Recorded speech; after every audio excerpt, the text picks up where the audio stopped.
Bienvenidos. Este es un video educativo destinado a brindar a los enfermeros de la Unidad de Cardiología Crítica del Hospital Universitario Austral conocimientos sobre la utilización del catéter de Swan-Ganz para el monitoreo hemodinámico y el uso racional de los tratamientos en los pacientes críticos con descompensación hemodinámica.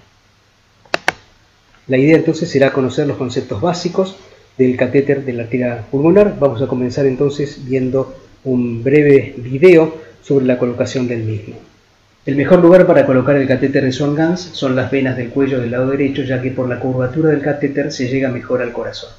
También puede colocarse por la vena femoral, sin embargo este acceso es más largo, más difícil y suele requerirse la asistencia de radioscopía para lograr la ubicación adecuada. Una vez colocado el introductor, el operador avanza el catéter de Swan-Ganz unos 15 centímetros y en ese momento insufla el balón. El objetivo de insuflar el balón en este momento es que el mismo sea arrastrado por la corriente sanguínea y con eso arrastre al catéter para ir atravesando las diversas cavidades. El operador sabe que está en la aurícula derecha porque verá en el monitor una curva de baja amplitud cuyas presiones medias oscilan alrededor de 4 o 5 y donde pueden distinguirse las típicas ondas de la aurícula derecha. Sabrá que atravesó la válvula tricúspide y se encuentra en el ventrículo derecho porque la presión sistólica habrá aumentado, una presión típica del ventrículo derecho alrededor de 20 milímetros de mercurio, y la presión diastólica tiende prácticamente a cero. Continúa entonces con el avance del catéter, siempre arrastrado por la corriente sanguínea que empuja el balón y atraviesa la válvula pulmonar.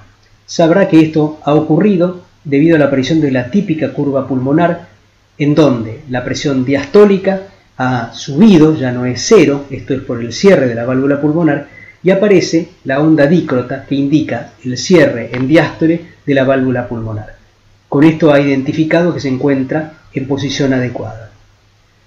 Empujando un poco más el balón se logra la presión wedge o presión de enclavamiento.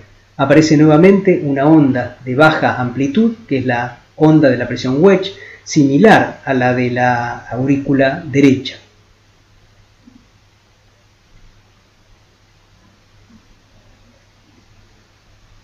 Acá puede verse en el monitor, en el trazado amarillo, la presión de la arteria pulmonar que se registra en forma permanente. Cuando el operador insufla el balón, la presión se hace mucho más pequeña, de baja amplitud. Esa es la presión wedge. Y cuando desinfla el balón, nuevamente vuelve a aparecer la presión de la arteria pulmonar. Como hemos podido ver, entonces, el avance del catéter a través de las diversas cavidades cardíacas se puede ver a través de la morfología de las curvas. Curva de la aurícula derecha, curva del ventrículo derecho con sistólicas alrededor de 20 y diastólicas tendiendo a 0, curva de la arteria pulmonar con una diastólica que ha subido pero con una sistólica que es igual a la del ventrículo derecho y con la incisura o onda dícrota que indica el cierre de la válvula pulmonar, con el balón desinflado. Ahora, con el balón inflado, entonces se podrá visualizar la presión wedge o presión de enclavamiento. Podemos ver acá el catéter de Swan-Ganz colocado a través de la vena cava superior. Este catéter tiene dos orificios, uno ubicado en la aurícula derecha que nos permitirá medir la presión de la aurícula derecha y otro orificio colocado en el extremo del catéter que nos permite medir la presión de la arteria pulmonar cuando el balón del catéter está desinflado y la presión de enclavamiento cuando el catéter está inflado. La utilidad de este catéter es doble. Primero permite medir la precarga y la poscarga de las cámaras cardíacas y en segundo lugar nos permite medir el volumen minuto. Bueno, ¿cómo mide la precarga y la poscarga de las cámaras cardíacas? Obviamente, la precarga del ventrículo derecho es la presión de la aurícula derecha. Esa presión la medimos cuando colocamos en el monitor la medición del catéter en su porción proximal. La poscarga del ventrículo derecho es la presión de la arteria pulmonar, presión que medimos cuando colocamos en el monitor para medir arteria pulmonar. La precarga del ventrículo izquierdo es la presión de la aurícula izquierda. Obviamente no podemos medir esta con el catéter de Swan-Ganz. Sin embargo, cuando realizamos una presión wedge o de enclavamiento, lo que hacemos es generar, entre comillas, un vaso comunicante entre la presión de enclavamiento, la presión del capilar pulmonar y la presión de la aurícula izquierda, que es en definitiva la precarga del ventrículo izquierdo, porque representa la presión de fin de diástole del ventrículo izquierdo. Es decir, la presión de enclavamiento nos brinda información sobre la presión del capilar pulmonar, que nos es útil para definir si el paciente está o no en edema agudo de pulmón cuando esta presión se eleva. Nos permite medir la precarga del ventrículo izquierdo a través de la presunción de la presión de la aurícula izquierda, que es la misma que la presión de fin de diástole del ventrículo izquierdo. Finalmente, la poscarga del ventrículo izquierdo simplemente la medimos tomando la presión con un manguito, como lo hacemos habitualmente en cualquier paciente internado, o con una presión TAM. El volumen minuto por termodilución se mide con el catéter de Swan-Ganz a través de la administración, a través del lumen proximal, de una cantidad conocida de líquido frío a una temperatura también conocida. Un termómetro que está ubicado en el distal permitirá a la computadora de volumen minuto dibujar la siguiente curva: más frío, más frío, más frío, menos frío, menos frío, menos frío. Simplemente la computadora traza el área bajo la curva y nos da el valor del volumen minuto.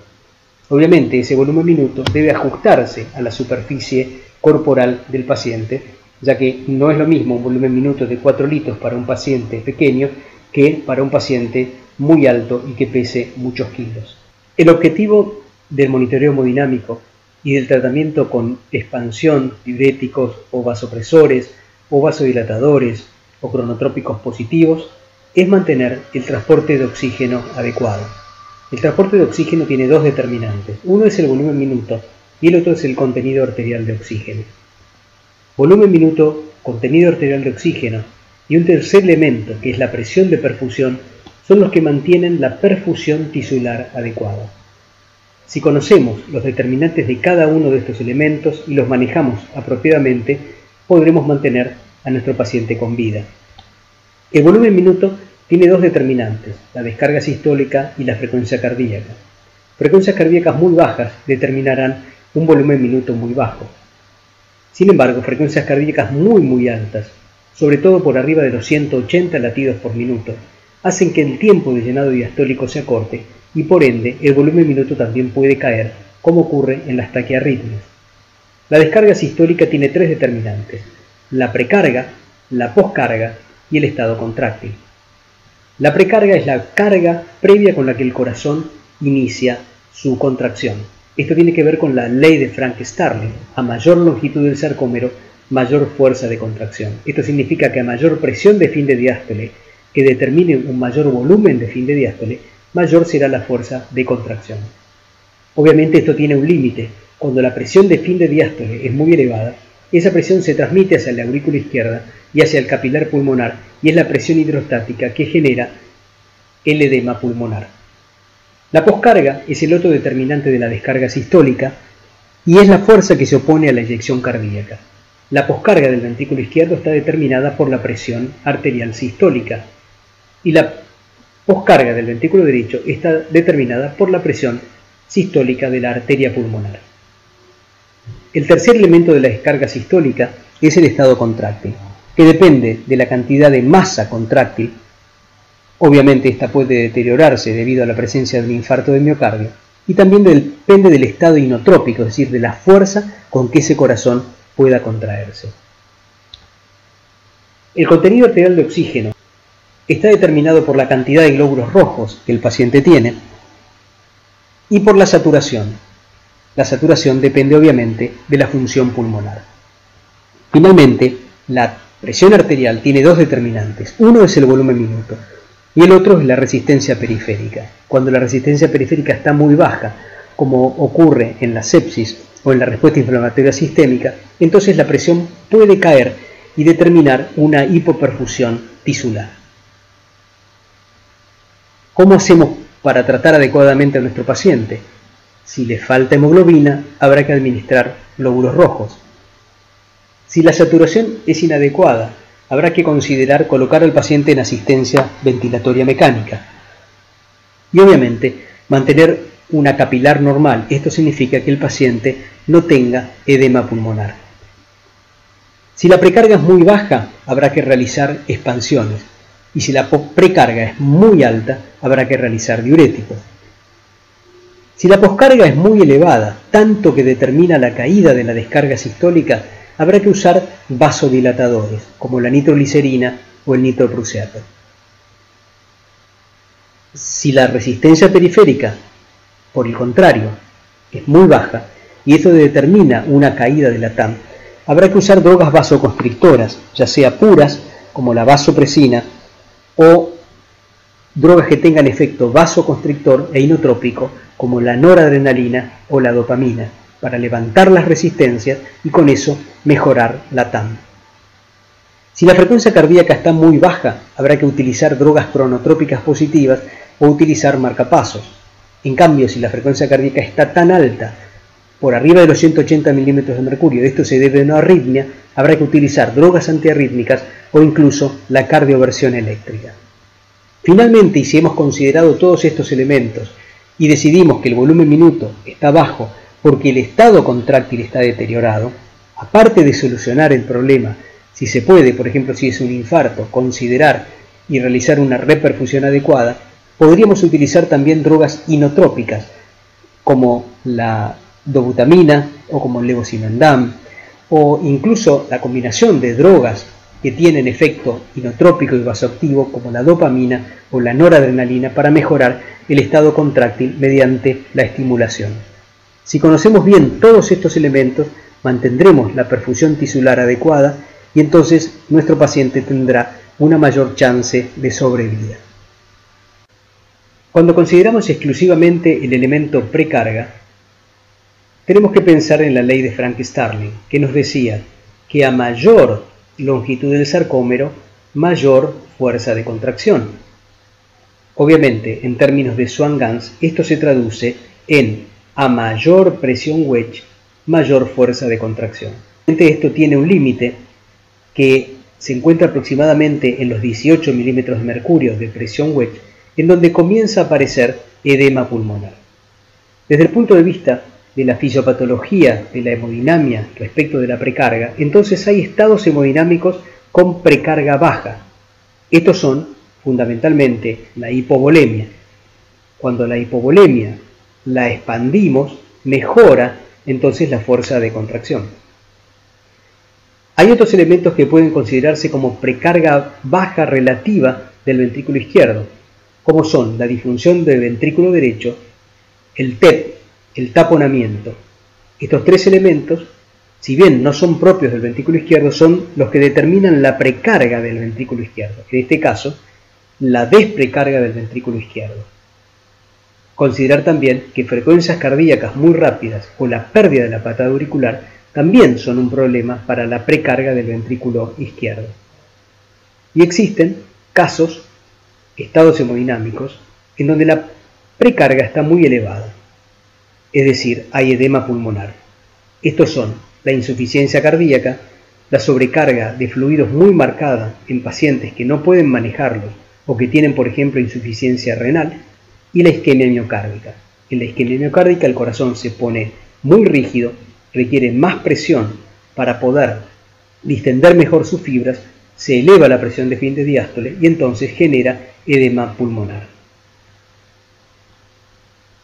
Hablando específicamente de la poscarga, el incremento marcado de la presión arterial sistólica va a determinar una poscarga tan elevada del ventrículo izquierdo que éste reducirá su descarga sistólica.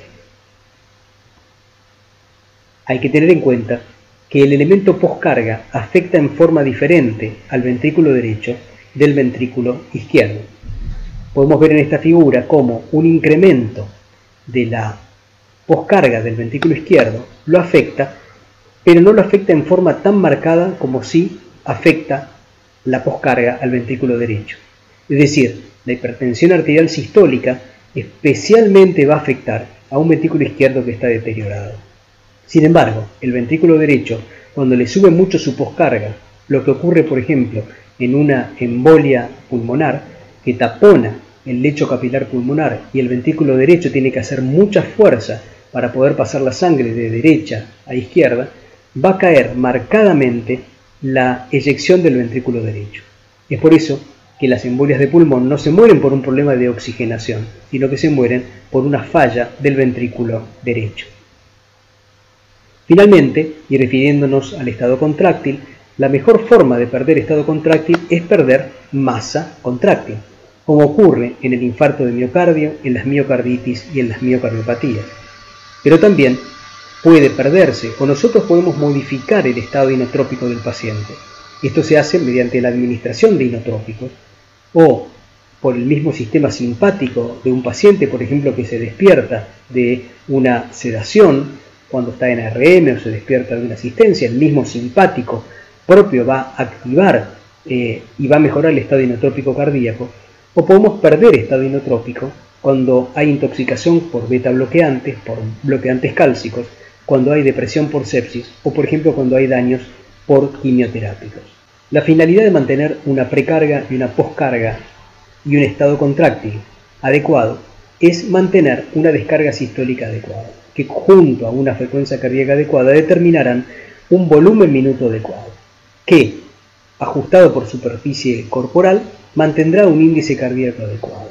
Un índice cardíaco de más de 2,2 garantizará una mayor sobrevida hospitalaria, mientras que un índice cardíaco por debajo de 2,2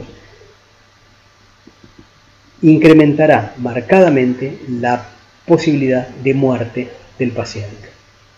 La vida normal transcurre en este cuadrante, en donde el índice cardíaco es mayor a 2,2, garantizando una perfusión tisular adecuada, y la presión wedge o la presión de trasudación pulmonar es menor a 18 milímetros de mercurio. Por arriba de esto hay edema pulmonar. Por abajo de esto hay hipoperfusión por caída del índice cardíaco. Es decir, que la presión wedge o de enclavamiento trae dos mensajes. El primero, cuál es la precarga del ventrículo izquierdo. Y el segundo mensaje es la presión, en donde habrá trasudación pulmonar y edema de pulmón.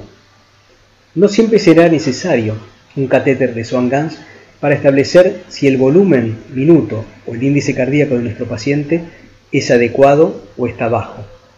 Nos sirven también parámetros de la clínica. Cuando el índice cardíaco está por arriba de 2,2, habitualmente la presión arterial del paciente es normal, su piel está normal, el paciente orina, el sensorio está normal. En cambio, cuando el índice cardíaco cae por abajo de 2,2, el paciente estará hipotenso, su piel estará fría y sudorosa, tendrá livideces, habrá oliguria, habrá deterioro del sensorio y fundamentalmente habrá alteraciones metabólicas como la acidosis metabólica con elevación del ácido láctico. La clínica también nos puede ayudar a determinar cuál es la presión wedge. Cuando la presión wedge está por debajo de los 18 milímetros de mercurio, la respiración del paciente será normal, no habrá rales, la oximetría será normal y la placa de tórax será normal. Sin embargo, cuando aparece el edema agudo de pulmón, es decir, la wedge se eleva por arriba de los 18 milímetros de mercurio, el paciente presentará disnea, ortopnea, crepitantes, hipoxemia. La placa estará congestiva y en los cuadros más graves incluso presentará una expectoración asalmonada. Así que, ya sea con el Swan-Ganz como por estos elementos clínicos, podremos determinar si el paciente se encuentra en un estado normal, si el paciente se encuentra en un estado de hipovolemia, si el paciente se encuentra en un estado de hipervolemia, o si el paciente se encuentra en un estado de shock cardiogénico.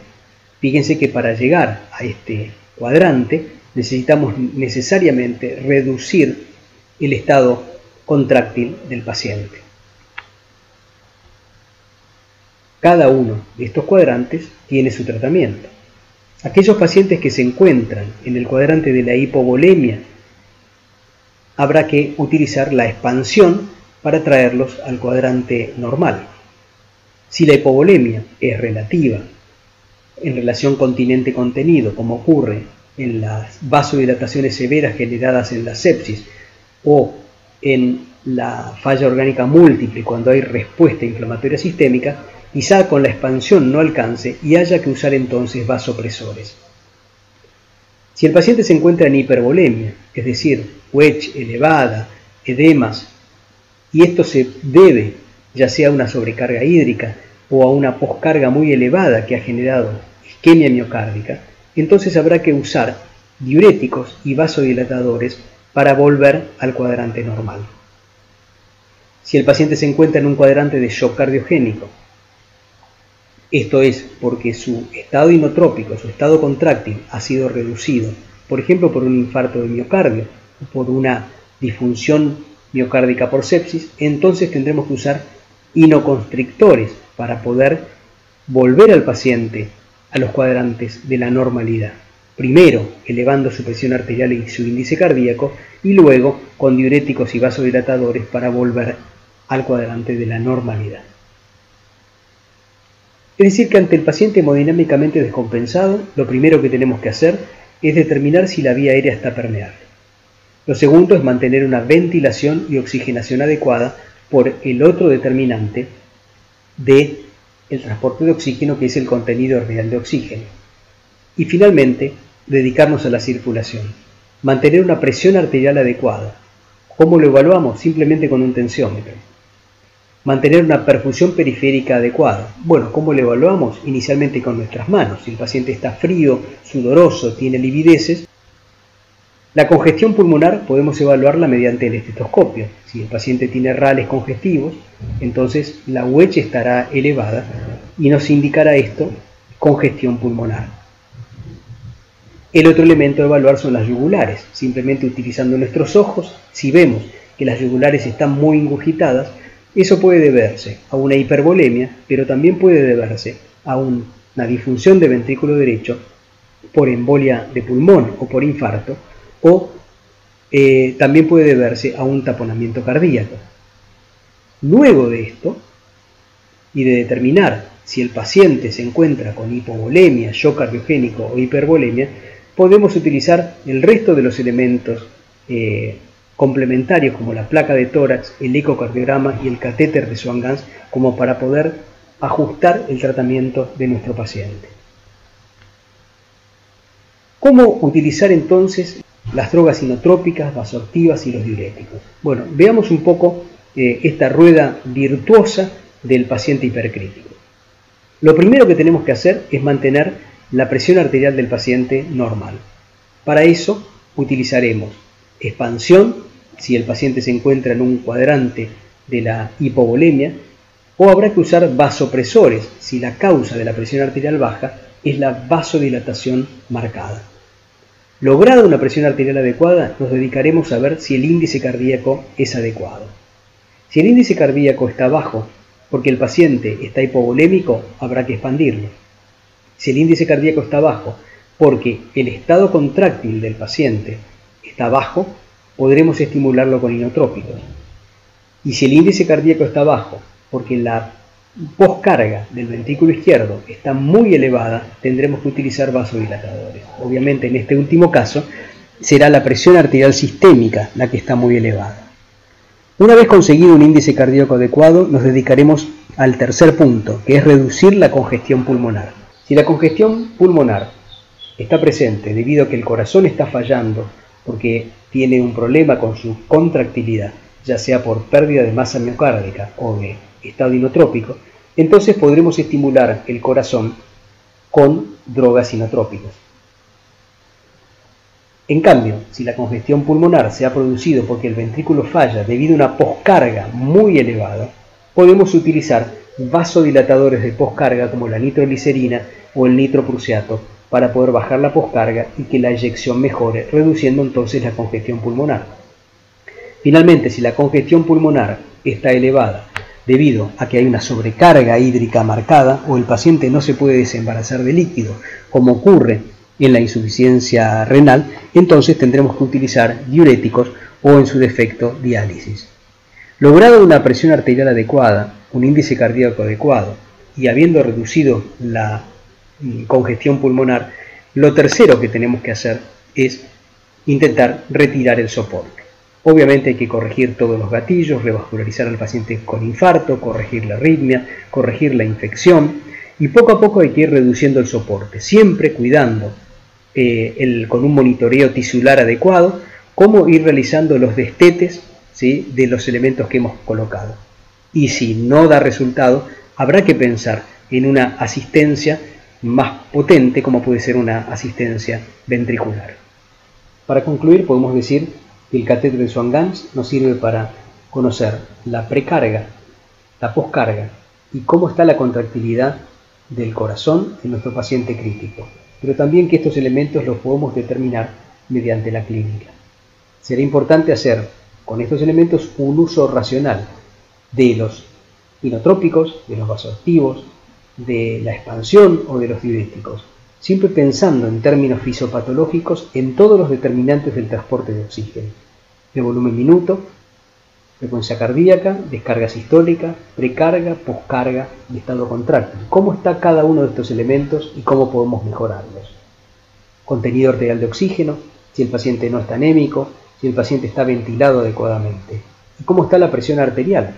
La presión arterial que depende del volumen minuto y de las resistencias periféricas. La presión arterial está baja porque le falta volumen minuto o porque las resistencias periféricas están muy caídas. Bueno, resolviendo todo esto y pensando fisiopatológicamente, y si es posible con la ayuda del catéter de Swan-Ganz, podemos garantizar en nuestro paciente una perfusión tisular adecuada. Muchas gracias.